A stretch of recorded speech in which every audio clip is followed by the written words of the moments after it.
Chers abonnés, aujourd'hui nous allons explorer un sujet qui mérite toute notre attention et notre discernement.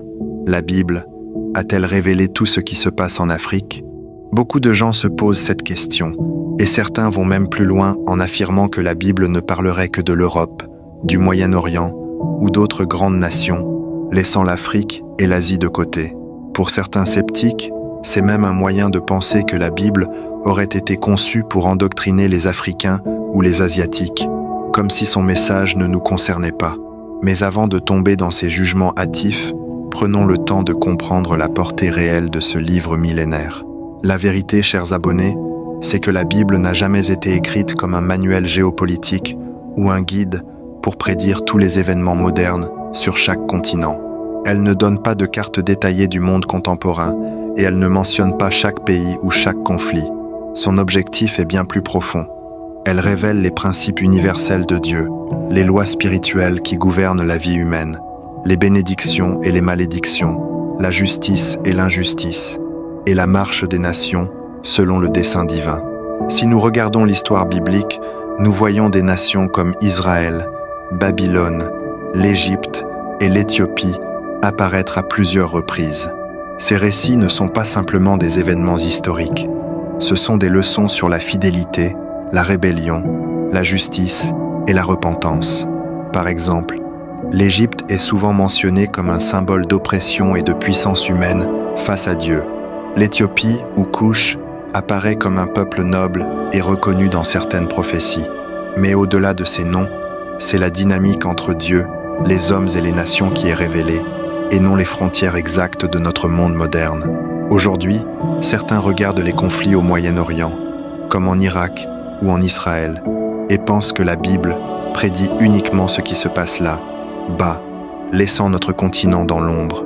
Mais ce que ces personnes oublient, c'est que la Bible ne se limite pas à une géographie ou à une époque spécifique. Les guerres, les injustices, les crises et les rébellions décrites dans ces pages sont des principes universels qui se répètent à travers l'histoire et les continents. Chaque peuple, chaque nation, chaque individu peut reconnaître ces principes dans sa propre réalité, y compris en Afrique. Ainsi, l'Afrique n'est pas exclue. Même si nos pays modernes ne sont pas mentionnés par leur nom, les leçons bibliques s'appliquent à nous. Les prophéties sur la justice, la prospérité, la malédiction et la bénédiction sont valables pour chaque être humain, qu'il vive en Afrique, en Asie, en Europe ou ailleurs. La Bible est un guide spirituel, un outil pour comprendre le monde et nos vies, et non un simple livre de prédictions géographiques. Chers abonnés, notre objectif aujourd'hui est de comprendre comment la Bible peut éclairer ce qui se passe en Afrique, comment ces principes universels peuvent s'appliquer à nos réalités et pourquoi il est faux de croire que son message ne nous concerne pas. Ensemble, nous allons découvrir que loin d'être un livre distant ou conçu pour tromper, la Bible est une lumière qui éclaire tous les peuples, peu importe le continent, peu importe l'époque. Elle nous enseigne à discerner, à espérer et à marcher selon les voies de Dieu, même au cœur des défis et des épreuves de notre Afrique contemporaine. L'Afrique dans la Bible, nom, peuple et symbole. Bien que beaucoup pensent que la Bible ne parle que du Moyen-Orient ou de l'Europe, l'Afrique est mentionnée à plusieurs reprises, souvent sous des noms anciens ou des symboles. Voici quelques exemples essentiels. A. L'Égypte. L'Égypte est l'une des nations africaines les plus citées dans la Bible. Elle symbolise souvent l'oppression, la puissance humaine et les épreuves que Dieu permet pour former son peuple. Exemple biblique, Exode 1 à 14. Le peuple d'Israël est opprimé par les Égyptiens, mais Dieu agit pour délivrer son peuple. Ésaïe 10 à 9 contre 1 à 25. L'Égypte est appelée à se tourner vers Dieu et à recevoir la bénédiction si elle suit la justice divine. Enseignement. L'Afrique, représentée par l'Égypte, nous montre que même dans les nations puissantes, l'intervention divine est possible. Les épreuves et les conflits ne sont pas une fatalité. B. L'Éthiopie, Couche. L'Éthiopie, appelée Couche dans certaines traductions, apparaît comme un peuple noble, fort et souvent béni par Dieu. Passage clé. Psaume 68 contre 30 et 1. Les princes de Couche se soumettront à Dieu. Ésaïe 18. L'Éthiopie est mentionnée comme une nation lointaine qui sera un témoin de la puissance divine. Enseignement. Même les nations lointaines ou moins visibles aux yeux du monde sont sous le regard de Dieu et peuvent recevoir des bénédictions. Ik, Put et d'autres régions africaines. La Bible mentionne aussi Put, Libye moderne, et parfois des régions indéterminées du Sud, souvent comme participants dans les alliances ou les guerres. Cela montre que l'Afrique entière, dans sa diversité, est incluse dans le récit biblique, même si les noms actuels ne sont pas utilisés. 2. Le message spirituel derrière les mentions géographiques. Ce n'est pas simplement l'histoire de territoire ou de frontières. Chaque mention africaine porte un enseignement spirituel. Les épreuves et les guerres montrent que la puissance humaine est limitée sans Dieu. La prospérité et la bénédiction dépendent de la justice et de la fidélité à Dieu. Même les nations éloignées ou moins connues ont un rôle dans le plan divin. Afrique moderne et prophéties universelles. Même si des pays comme le Cameroun, le Nigeria, l'Afrique du Sud ou Madagascar ne sont pas cités par leur nom dans la Bible, les principes bibliques s'appliquent à eux. La corruption et l'injustice sont universels principes de malédiction si non corrigés. La foi, la prière et la repentance apportent la bénédiction applicable à tous les peuples. Les conflits et crises montrent la nécessité d'une guidance divine. L'Afrique contemporaine peut appliquer ces enseignements pour prospérer et se réformer. En d'autres termes, la Bible n'est pas un livre étranger pour l'Afrique. Ses récits et principes sont des clés pour comprendre notre présent, notre futur et même nos propres guerres, crises et défis sociaux. Les événements contemporains et la portée de la Bible. Il y a beaucoup de débats autour des conflits modernes comme ceux en Irak, en Israël ou d'autres crises mondiales. Certains disent « La Bible ne parle que de l'Europe ou du Moyen-Orient, donc elle ne concerne pas l'Afrique ou l'Asie. » Voyons comment répondre à cela avec une perspective biblique claire. A. La Bible ne prédit pas chaque guerre moderne. La Bible décrit des guerres, des invasions et des catastrophes, mais dans le contexte de son époque ou de principes universels. Exemple, la guerre entre Israël et Babylone, Daniel, Jérémie ou les prophéties concernant l'Égypte et l'Éthiopie. Ces récits illustrent les lois spirituelles. La rébellion contre Dieu mène à la chute. L'injustice entraîne des conflits et la foi peut sauver les nations. Le message. Les guerres en Irak, en Israël ou ailleurs ne sont pas annoncées textuellement dans la Bible, mais les principes qui les sous-tendent, pouvoir corrompu, injustice, guerre, trahison, repentance, sont universels et s'appliquent à toutes les nations, y compris l'Afrique. B. L'Afrique et les crises modernes. Certains Africains voient les événements mondiaux et pensent que la Bible les ignore. C'est faux. La Bible parle de l'homme et de ses actions, pas de frontières modernes. Ainsi, la corruption, l'injustice et les conflits sont des thèmes bibliques universels observables en Afrique. La bénédiction, la prospérité et la paix dépendent toujours de la justice et de la fidélité à Dieu. Exemple pratique. Des pays africains, confrontés à des crises économiques, politiques ou sociales, peuvent trouver dans la Bible des principes pour surmonter ces défis, même si le livre ne mentionne pas ces nations par leur nom. Répondre aux critiques. La Bible endoctrine-t-elle seulement l'Afrique? Universalité du message. Matthieu 20, 8 contre 10 à 9. Allez, faites de toutes les nations des disciples. Dieu appelle toutes les nations à le connaître. Actes 10 à 7, 26. Il a fait que tous les peuples sortent d'un seul sang. L'Afrique est incluse. Les prophéties ne sont pas limitées à la géographie. La Bible n'est pas une carte moderne, mais un guide spirituel. Les leçons de Babylone, d'Israël ou de l'Égypte s'appliquent aux nations modernes, y compris l'Afrique. Principe universel appliqué à l'Afrique contemporaine. La justice attire la bénédiction. Les nations africaines prospèrent en suivant ce principe. L'injustice et la corruption attirent la chute. Les crises actuelles sont des manifestations de ce principe. La repentance et la foi apportent la protection divine applicable à chaque individu et nation africaine. Et conclusion de cette partie. La Bible ne donne pas de prédictions exactes sur chaque conflit moderne, mais elle donne des principes éternels. Même si certains événements contemporains se passent à l'autre bout du monde, les leçons bibliques sont toujours pertinentes pour l'Afrique.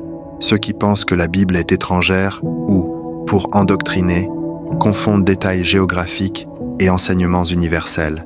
L'approche théologique. Comprendre la Bible au-delà de la géographie. Beaucoup de critiques disent « La Bible parle seulement de l'Europe ou du Moyen-Orient, donc elle ne nous concerne pas. » Mais si l'on adopte une approche théologique, on comprend que la Bible n'est pas limitée à un espace ou à une époque. À la Bible, un livre de principes universels. Les guerres, crises et prophéties ne sont pas des annonces géopolitiques exactes, mais des révélations des lois spirituelles qui régissent le monde. La justice attire la bénédiction. Proverbes 11:30 et 1. L'injustice et la rébellion entraînent la chute. Ésaïe 1:20, 3, 2:4. La foi et la repentance ouvrent la porte à la protection et à la prospérité. 2. Chroniques 7:14. Théologiquement, ce qui compte n'est pas que la Bible nomme les nations modernes, mais que ces principes peuvent s'appliquer à toutes les nations, y compris celles de l'Afrique et de l'Asie. B. Dieu est souverain sur toutes les nations. La Bible enseigne que Dieu connaît et dirige tous les peuples, même ceux qui ne sont pas mentionnés par leur nom. Actes 10 à 7:26. Il a fait que tous les peuples sortent d'un seul sang. Dieu a créé et connaît toutes les nations. Psaume 22:28. Tous les royaumes de la terre se prosterneront devant lui. Sa souveraineté est universelle. Cela montre que l'Afrique n'est pas oubliée, même si certains pays ne sont pas explicitement nommés. Chaque nation et chaque individu est sous le regard de Dieu. Les prophéties, symboliques et universelles. Beaucoup de prophéties bibliques, notamment celles concernant Israël, Babylone ou l'Égypte, ont un sens spirituel qui transcende le temps. Exemple, la chute de Babylone peut être vue comme la destruction de tout système corrompu, applicable à n'importe quelle nation, continent ou gouvernement aujourd'hui. Théologiquement, cela signifie que les leçons bibliques sont valables pour l'Afrique moderne. Les principes de justice, de bénédiction, de malédiction, de fidélité et de repentance sont intemporels. 2. Application concrète pour l'Afrique contemporaine. Les crises économiques, politiques et sociales que nous voyons aujourd'hui en Afrique peuvent être comprises à travers la Bible. Les nations qui ne respectent pas la justice divine s'exposent à des difficultés. La foi, la prière et la repentance sont les clés de la bénédiction et de la protection. La Bible n'a pas besoin de nommer nos pays pour nous montrer ces vérités. Les principes suffisent. Théologiquement, la Bible n'est pas un livre pour certains peuples seulement, mais un guide universel pour comprendre l'histoire, le présent et notre rôle dans le plan divin. Et, conclusion de l'approche théologique, la Bible est une révélation universelle. Elle parle aux hommes et aux nations, pas seulement à des régions spécifiques. L'Afrique, ses peuples et ses réalités contemporaines sont pleinement concernés par ces enseignements. Les prophéties et histoires bibliques ne doivent pas être interprétées uniquement de manière littérale ou géographique. Elles enseignent des principes de vie applicables à tous, partout dans le monde. Après avoir vu que la Bible n'exclut pas l'Afrique et qu'elle fonctionne avant tout comme un manuel spirituel universel, il est naturel de se demander pourquoi alors certaines prophéties bibliques semblent parler davantage de pays comme Israël ou être interprétées aujourd'hui en lien avec des nations modernes comme l'Iran ou d'autres au Moyen-Orient. Pour comprendre cela, il faut dépasser l'idée que la Bible est un simple livre de géographie ou de politique et entrer dans une approche théologique de la prophétie. En réalité, les prophéties bibliques ne se concentrent pas sur des États modernes en tant que tels, mais sur le rôle spirituel et historique qu'ont joué certaines nations dans le plan divin. Israël comme point central de l'histoire biblique. La Bible commence avec Dieu appelant Abraham, puis choisissant le peuple d'Israël pour être une lumière parmi les nations et un canal des promesses divines. C'est pourquoi beaucoup de prophéties, même celles qui parlent de la fin des temps, utilisent Israël comme un point de référence, car toute la révélation biblique se déroule à partir de cette réalité historique et spirituelle. Les événements autour de Jérusalem et du peuple juif ont une signification symbolique et théologique profonde pour le plan du salut et non seulement politique ou géographique, prophéties liées à des puissances anciennes. Des textes prophétiques comme dans Ézéchiel 38-39 mentionnent des nations anciennes, souvent interprétées comme des puissances modernes dans un cadre symbolique qui décrit des forces spirituelles en action dans l'histoire humaine.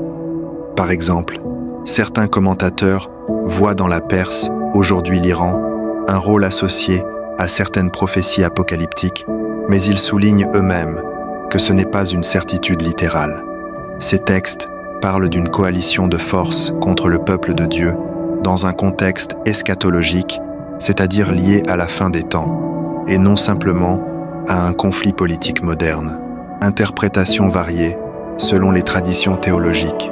Il existe plusieurs façons d'interpréter les prophéties bibliques.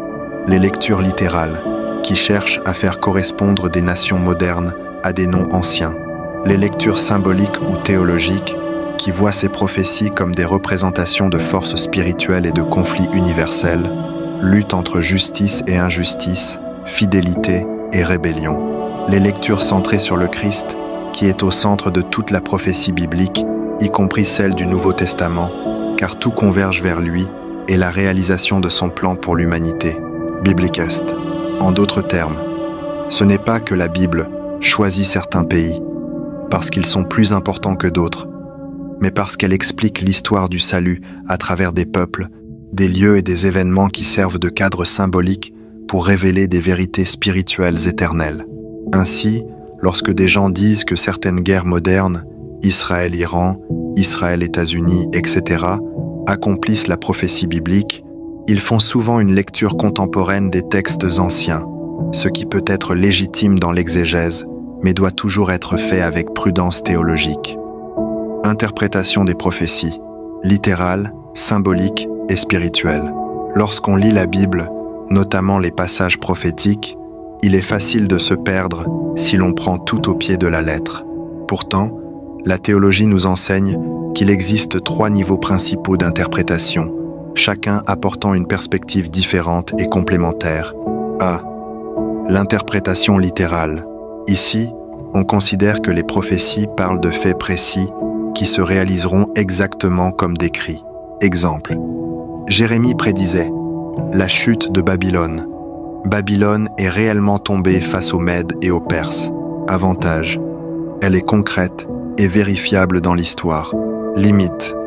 Certaines prophéties concernant des noms anciens, comme la Perse, Iran ou Babylone, n'ont pas de correspondance exacte dans le monde moderne. Application contemporaine. Les conflits Israël-Iran peuvent rappeler certains principes bibliques, mais ils ne sont pas nécessairement l'accomplissement littéral de chaque prophétie. B. L'interprétation symbolique. Ici, les personnages, lieux ou nations représentent des forces, des principes ou des situations spirituelles. Exemple. Babylone peut symboliser toute puissance humaine corrompue. Israël peut symboliser le peuple choisi par Dieu ou la fidélité divine. Avantage. Permet de comprendre des principes éternels qui traversent les siècles. Limite. Nécessite discernement et prudence pour ne pas tirer de conclusions trop sensationnalistes. Application contemporaine. La Bible montre que l'injustice et la rébellion contre Dieu entraînent la chute. Ainsi, que ce soit en Afrique, au Moyen-Orient ou ailleurs, ces principes s'appliquent sans que chaque conflit doive être identifié comme prophétique. C. L'interprétation spirituelle ou théologique. Ici, on cherche le message moral et spirituel universel, ce que Dieu veut enseigner à chaque génération. Exemple, Ézéchiel 38-39 parle de nations, attaquant Israël spirituellement. Cela nous montre la lutte entre le bien et le mal et la protection divine du peuple fidèle, applicable à tous les peuples. Avantage. C'est la lecture la plus universelle et applicable à l'Afrique, à l'Asie, à l'Europe et à tous les continents. Application contemporaine. Même si la Bible ne dit pas ceci se passera exactement en Iran ou en Israël en 2026, les principes spirituels, fidélité, justice, bénédiction, chute des puissances injustes restent valables pour tous les peuples, y compris africains. 2. Pourquoi cette distinction est cruciale? Elle empêche les lectures sensationnalistes qui prétendent que chaque conflit mondial est l'accomplissement exact de la prophétie. Elle nous permet de comprendre la Bible comme un guide universel et non comme une carte politique. Elle montre que l'Afrique, même si elle n'est pas toujours citée par son nom, est pleinement concernée par ses enseignements spirituels. En résumé, littéral, ce qui s'accomplit exactement dans l'histoire, symbolique ce que les nations ou événements représentent spirituellement. Spirituel, théologique, le message universel, applicable à toutes les générations et continents.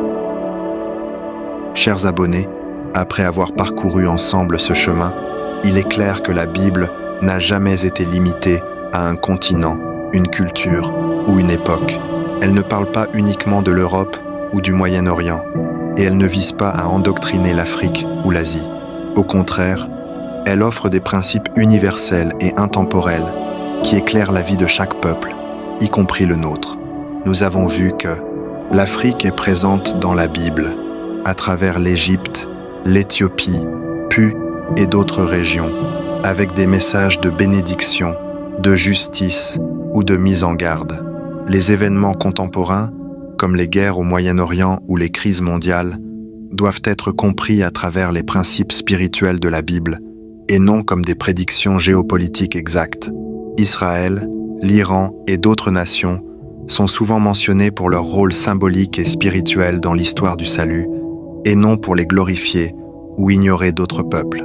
L'approche théologique et spirituelle nous montre que les enseignements bibliques, justice, fidélité, repentance, bénédiction et chute des puissances injustes sont universels et applicables à tous, y compris aux nations africaines. Le message central, chers abonnés, est que la Bible est un guide vivant. Elle éclaire nos choix, nos actions et nos nations, indépendamment des frontières ou des noms modernes. Elle nous rappelle que la justice attire la bénédiction, l'injustice attire la chute, la foi, la repentance et la fidélité à Dieu sont les clés de la protection et de la prospérité. Ainsi, que vous viviez en Afrique, au Moyen-Orient, en Europe ou ailleurs, les paroles de la Bible sont pour vous.